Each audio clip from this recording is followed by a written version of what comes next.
Welcome back, everybody, to the show. I am your host, as always, J Villain, aka That Villain J. And tonight we have a little something different right now. I'm throwing this a little extra bonus video together. It's probably going to be pretty short. But I did want to go over a couple of the alchemy cards. Yeah, I said alchemy. Don't throw your phone into a volcano. But I am going to do a little pack opening, and I am going to review some of the alchemy cards. Now, at first glance, I think that these are a lot less powerful than the previous sets. And I think also people forgot that we actually got 2 alchemy sets last time. We got 2 Innistrads. That's why it seemed like it was so much. It was like an Innistrad from... It was alchemy for like a lot of different stuff. So this one we really only got, I think, a grand total of 30 cards. I think it was only about 5 for each color, or 6 for each color. It wasn't that many. And it's probably pretty easy to go over. Now, the first thing I want to tell you, if you haven't watched my shorts, how come you haven't watched the J Villain shorts? Are you not subscribed? Did you not see? The first thing that I want to tell you is that there is a free code for card packs, okay? That's the main thing we want to get out. So if you type in Play Neo Alchemy, it's going to look like this. Play Neo Alchemy. Okay, Play Neo Alchemy. It'll tell me code already redeemed. I already redeemed it for some packs. Additionally, this little alchemy thing here, and this is even, and this is what I always tell you, even if you don't want to do any of this stuff into the future, all you have to do is click the start button. You'll get 1,000 XP, Mastery XP. Now, that is the littlest investment. You get 1,000 XP and 3 free packs. All that's going to do, even if you never play a game of alchemy, at the very least, your packs will go to your pack opening wheel and your vault, because the Kamigawa packs will give you Kamigawa commons as well, which will go towards your vault, and it will help raise your mastery pass as well. So you're at very least going to get a few of those free things there. So that's number one. Even if you're dead set against alchemy, the most diehard anti-alchemy person, you can at least do that. I mean, it helps you in general, and you can take a look. I actually would recommend playing this little event into the future. It's pretty fun. You do get card bonuses, and you get a pretty good archetypes to look at. So remember to tenderly press that like button, gently press that subscribe button, or else the like and subscribe will come and brutally maul you. He will be there. We're doing this live on stream on twitch.tv/thatvillainj for all live streaming goodness. Check that out. I'm going to make this one pretty short, so I'm not going to go through my whole spiel. But if you're new here, I'd love you to join the villains. You can subscribe, you can hit the join button, support the channel directly, all that good stuff. We're going to do a quick little pack opening first. I've got 13 packs to open, and then I just want to go and look through and tell you what my favorite picks are, and then we're going to move on to something else. I'm going to move on to the deck of the day. But I did want to take a little bit of review and acknowledge that Alchemy did come out, and tell you that there were some bonuses to grab. That is a good thing overall. So let's crack some alks. Kamigawa, let's see what we got here. I saved some gold, and this is the 3-1. So Dragonfly Pilot, Painful Bond, Bellows Breath Older. This reminds me of the ogre from Sekiro Shadows Die Twice, by the way. And remember, you're going to be getting the commons. You're going to be getting are going to be just the standard Kamigawa commons. Okay, so those are going to be filling up your wheel, and they're going to be filling up your vault as well. All right, Kami of the Bamboo Groves, Experimental Pilot. Okay, so that's another draft card. That's going to give you a bunch of different. If you want to run a vehicle deck, this is the one to drop right there. There's a few of them that are really good. Runaway Growth, that's not a bad one. Papercraft Decoy. Artillery Enthusiast, Dragonfly Pilot number 2, Futuristic Spell Thief, Moonfolk Wizard. Yeah, I don't think we got very many wizards. Conjure your duplicate spell in your hand. Not bad. Interesting. I'm sure that can lead some cheesy jank there. Artillery Enthusiast is okay. There's actually one of them there's a few of them that I'm looking for that I liked a lot here. Let's see here. Junkyard Scrapper, I didn't think that was a good. Another Experimental Pirate, another Painful Bond. No. Can you guys not hear me? Is that something wrong with the mic? Is that why you're saying praise the mic? Kami the Bamboo Groves. Kami Transmutation. So this one is interesting, okay? Enters or leaves the battlefields, it will turn everything into an artifact or return everything into an enchantment. This is dangerous, guys. This is one that I think is going to see a lot of prevalence. I'm glad I got this one. Kami Transmutation is one to watch right there. Okay. And we got another rare. Okay, Dragonfly Pilot. Swarm Saboteur. This is one that creates virus beetles, which is pretty cool. It conjures, it's a ninja with Death Touch, and it conjures virus beetles. So it's another discard ninja, which I do like.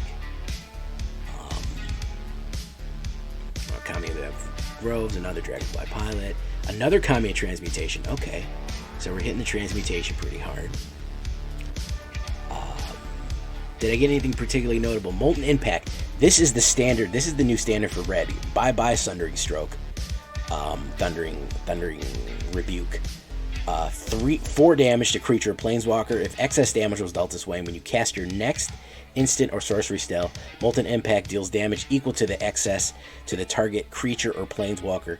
This is incredibly powerful. So if we hit a 1/1 and then we hit somebody else with another instant or sorcery, that extra damage gets splashed over onto the controller. Hey, look, Tanuki. Yeah, he's in love with this one. Tanuki's happy about it. There, I got one. Artillery Enthusiast, another Painful Bond. So I won't have to craft too much. I will have to craft a little bit. Experimental Pilot. Inchblade Companion. I'm not crazy about him. He's cool, but it's just kind of a little swarm effect. I think with Meat Hook being a thing, I think that he's not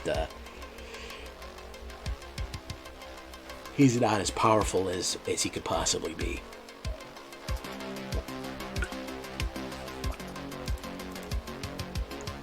Alright, let's take a look here. Okay. Moth Rider Cavalry, excellent. I do need one of those. I do like if it's less than, and it is a human samurai, I am going to look into doing another samurai. Other creatures you control get 1/1. It is a flying samurai, which is very useful. Right, so Dragonfly Pilot, Junkai Liberator, another Snake Ninja, another Green Ninja, very cool. Or even if you prefer a Greninja. Ninjutsu, deals damage, choose a target non-land time, seek a permanent of that card, so he can help you ramp, very useful. Alright. Experimental Pilot, there's my Mythic Rare card. Soul Servitude, target sacrifices a non-dead creature, you may discard a card if you do conjure a duplicate of the sacrificed creature into your can. Very interesting, this is the Shang Tsung thing. I don't know if you saw this, guys, but are you familiar with... It's an obscure fighting game from the 90s called Mortal Kombat. The guy used to suck out people's souls and then he could become them. And he kind of looked like that. He was called Shang Tsung. And he was the bad guy of the Mortal Kombat. So I think this is a clever reference to this obscure video game. So basically they sacrifice it and then you can later cast it. There we go. Another Painful Bond, and another Molten Impact. Okay, so pretty decent drop here. I'm going to go to Collection, and we're just going to take a look at some of the cards and open and start looking at some stuff here. You're just going to click Alchemy Kamigawa, not collected. Boom. We're going to take a look at everything what we got here. So there's a few noteworthy ones that I didn't get that I do like. Forgeborn Phoenix, I do rather like. A 2/2 red and 1 artifact creature. Equipped creature has flying. It is an artifact creature on its own. You can reconfigure it for 1 red. When this equipped creature deals combat damage to a player, return this card from the graveyard to the battlefield. Tap. So interesting.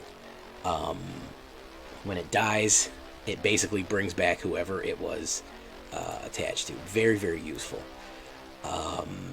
Undercity Plunder, I don't think is that good. I am interested in this Demon. A random non-land card in your hand perpetually again when you cast a spell, you lose 6 you lose 3 life. I actually like this because he's so powerful. I actually do really like this guy. Random non-linear card perpetually gains 3 life. I could put this in a life gain deck, and I could actually start discarding and casting, put it in Reanimator, and negate this. And cast stuff or resurrect things from the graveyard, not have to cast them. Consuming Oni is a really one good. Holographic Double is really, really good. This is if you want to cheese stuff. Onto the board, Holographic Double is really what it is. Holographic Double, choose a creature card in your hand, conjure a duplicate of it in your hand. Very, very good there. Let's see here. Fragment Reality, I don't think any of these. Moth Rider is definitely a good one. Better Offer is so-so. Semblance Scanner, so-so. I do like Foundry Beetle. At the beginning of your upkeep, a random artifact card costs 1 less. I do like that. I think that one's not a bad one to give first strike and randomly start costing cheaper. You can get really aggressive with some Boros with that one. And I also want to take a look at specifically the Imperial Blade Master. She does summon a ton of different samurais. If we take a look at this, won't let me cycle through the Samurai Scroll book. Right-clicking, more information, crafting options. Oh, there it is. Okay, so it pulls basically samurais and katanas out of the spell book. Okay, so that's what's basically in her spell book is samurais and katanas. She is a double striker, and when everybody attacks alone, she summons more samurais. So she is a pretty good one to add into Boros Samurai. We're going to do that. There's some intensity ones that I think is interesting. Forceful Cultivator. This is another one. There are 2 less if there's no lands. This is another green ramp. We know how much green likes to ramp. When Forceful Cultivator enters the battlefield, search your library for a basic land card. Put it on the battlefield cap, then shuffle. So he can come into, if you're mana stuck, he can come in cheap and get you some mana. So really, really interesting with Forceful Cultivator. Really, those are the only ones that caught my eye. There's a lot of them. I don't really want to spend going all over all of them. But there's a few pretty decent ones. Again, not as many as we had last time.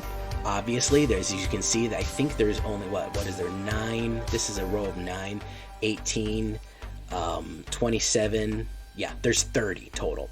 So not that many new alchemy cards.